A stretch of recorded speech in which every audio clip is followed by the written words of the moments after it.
That book was published immediately. A rumour started spreading across the country that Mr. Spalding had passed on, so I suggested to Mr. Spalding that, since he was not sailing for India and a trip around the world until October 4th, that we go to New York together, stopping at some of the larger cities en route, and meet the many people who had been reading his books and disprove the false rumours being generated. Mr. Spalding agreed that this would be a good idea if it would be accomplished in about 30 days. So the latter part of August 1935, we selected 30 of the larger cities and decided to make that tour in 30 days. I have a reason for telling you this, because, as many of you know, Mr. Spalding, right up until just a few days ago, had almost unlimited energy in physical form. He was never fatigued. He could go for maybe 2 or 3 weeks with only 3 or 4 hours sleep a night. He never claimed anything for himself. He never made any claims as to being a great healer or practitioner, seer, psychic, or anything of the sort. And I can assure you, he did all of his writings just as you sit down and write a letter to someone. The material was never obtained through automatic writing, clairaudience, or clairvoyance, or anything of that sort. It wasn't necessary, because he knew these people whom he wrote about, just as he knew the great scientists and religionists, such as Dr. Steinmetz and Dr. Norwood. The latter was the famous clergyman in New York and one of Mr. Spalding's very close friends. I think these facts may be of interest to you, although he probably wouldn't approve some things we are doing here this afternoon, because he realized that the physical form had so very little to do with the real life of the individual.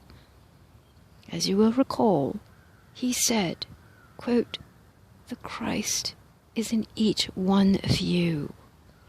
And that is the important thing that he wanted everyone to realize. Sometimes when people asked him, "How many masters are there in the United States?" he would say, "There must be at least 150 million masters in this country." That was the vision which he had, that each individual would become aware of his oneness with God and the Christ, and not just worship creeds and dogmas and sects. Each of you as individuals, if you were standing here in my place, could tell a little different story. No 2 stories would be alike as to what Mr. Spalding meant to you as an individual, as a brother, but through the writings and his talks, answering your questions, he never put any limitation on time. I have known him to talk all night to a friend to help him over some mental or financial stumbling block. It was almost as if he had some great intuitive power that made him such a great scientist. He had studied in Heidelberg. He had worked in all the great scientific laboratories at one time or another, particularly in geophysical work. He was one of the early pioneers in the atomic work. He was particularly interested in helping the individual to help himself. Strange today, and the most difficult thing for people to understand, is that material possessions seemed to mean so very little to him. Because he realized, as Jesus did, the greatest thing that we can do when we are expressing on the physical plane here on earth is to live the Christ life and get our attention away from limitations. Of course, that is what we have tried to do this afternoon, because we know that Mr. Spalding is with us as always, and that we have continued,